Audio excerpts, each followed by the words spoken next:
প্ৰতি শিক্ষে মোৰ আৰু মন্ত্ৰিকা বৰুৱাৰ কণ্ঠত এগৰাকী অসমীয়া মেলোডি বিহুসৰীয়া আধুনিক গীত আহি আছে আপোনালোকৰ মাজত। এই গীতটিত কথা তথা লিৰিক্স কৰিছে চাইমন জ্যোতি, তেখেতকো আমি মঞ্চত বিচাৰিছো। তাৰপিছত এই গীত মানে আমি গাব যিটো গান গাইছো সেই গানটিৰ যিটো ফকটিউন কৰিছে তেখেত হৈছে নীৰেণ ঠাঠক, তেখেতকো আমি ইয়াতে বিচাৰিছো। তাৰপিছত গীতটিত মিউজিক কৰিছে ৰেক্স বড়ো,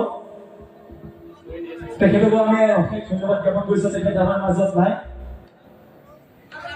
তাৰপিছত আমাক বিশেষভাৱে সহায় কৰিছে ৰতন ৰাভা, চিৰাজ ৰাভা, অক্ষয় দাস, লগতে দীপজ্যোতি ৰিয়ান, সিদ্ধান্ত ৰাভা, তেখেতসকলকো আমি আন্তৰিক শুভেচ্ছা তথা ধন্যবাদ জ্ঞাপন কৰিছো। তাৰ লগে লগে আমাৰ উক্ত গানটো মোৰ চেনেল জিত জোনাথ মিউজিকেলত অহা 29 মাৰ্চ 15 চনত ৰিলিজ কৰিম। সেয়েহে সমূহ ৰাইজৰ সহায় সহযোগিতাৰ লগতে আপোনালোকে মোৰ গানটো মৰম দিব, আদৰ কৰিব, লাইক কমেণ্ট আৰু শ্বেয়াৰ কৰিব বুলি আশা কৰিছো। গীতটিত সকলোৱে মৰম দিবনে নাই সেইটো কওকচোন, দিবনে? জোৰকে এটা উকি লাগে কিন্তু আমাৰ ল'ৰাসকলৰ পৰা বিচাৰিছো, গীতটোত মৰম দিবনে নাই? উকিটো কমকে আহিছে গীতটি ইমান ধুনীয়া এটা গীত, সঁচাকৈ ভাল লাগিছে। মোৰ কথাটোত মোক যে সুযোগ দিয়াৰ বাবে বহুত বহুত ধন্যবাদ। সঁচাকৈ খুবেই ভাল হৈছে গীতটি, আপোনালোকে শুনিব। 29 মাৰ্চত ৰিলিজ হ'ব। আশা কৰিছো সকলোৱে গীতটি মৰম দিব কিন্তু দেই। আৰু ধুনীয়া আৰু ছোৱালীবিলাকক কৈছো ধুনীয়াকে ৰিলচ বনাবা কিন্তু দেই, যিহেতু ৰিলচৰ জামানা নহয় জানো। আজিকালি ছোৱালীবিলাকতকৈ ল'ৰাবিলাকে বেছি ৰিলচ বনায় নহয়নে? আমাৰ ল'ৰাসকলক কৈছো জিদাৰ যিটো পাৰ্ট আছে সেইটোত আপোনালোকে ৰিলচ বনাব, আৰু মোৰ পাৰ্টখিনিত ছোৱালীখিনি বনালে হ'ব, ল'ৰাখিনি বনাব পাৰে বাৰু, কথা নাই। ঠিক আছে, ইমান সুন্দৰ গানটিত দুটা পাৰ্ট আছে, ধুনীয়াকৈ ৰিলচ বনাব পাৰিব আপোনালোকে, ইনষ্টাগ্ৰামত আমি উপলব্ধ কৰিম। ঠিক আছে, আপোনালোকৰ মাজত আমি কিছু মুহূৰ্ত বজাই দিছো প্ৰমো হিচাপে। তো মিউজিক শব্দ বিভাগত থকা দাদাসকলক বজাই দিব কাৰণে অনুৰোধ জনাইছো। নমস্কাৰ, মই বন্দিতা বৰুৱা।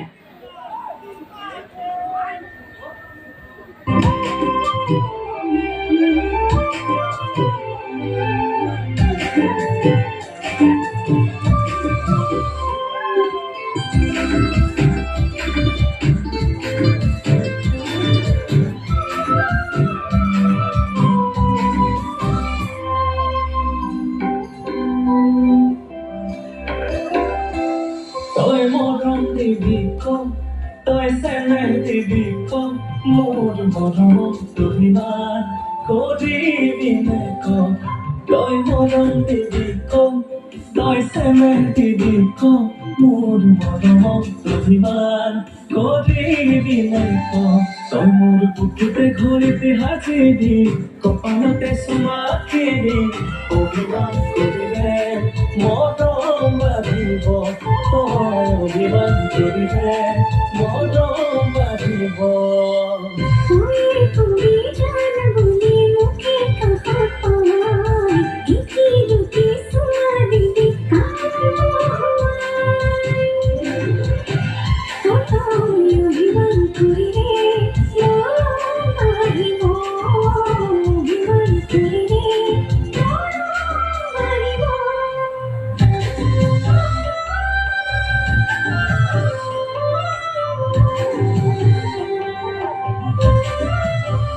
ঠিক আছে, অকে, ধন্যবাদ জ্ঞাপন কৰিছো।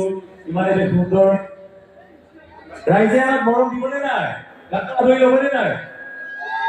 ঠিক আছে, সকলোকে ধন্যবাদ জ্ঞাপন কৰিছো।